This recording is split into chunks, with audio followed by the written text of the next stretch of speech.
कर्णकं रक्तवाससं रक्तगन्धानुलिप्ताङ्गं रक्तपुष्पैः सुपूजितं भक्तानुकम्पितं देवं जगत्कारणमच्युतम् आविर्भूतं च सृष्ट्यादौ प्रकृतेः पुरुषात् परम् एवं ध्यायति यो नित्यं स योगी योगिनां वरः स्वाहा।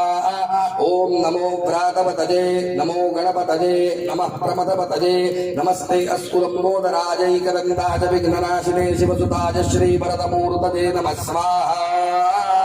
हाथ जोड़ा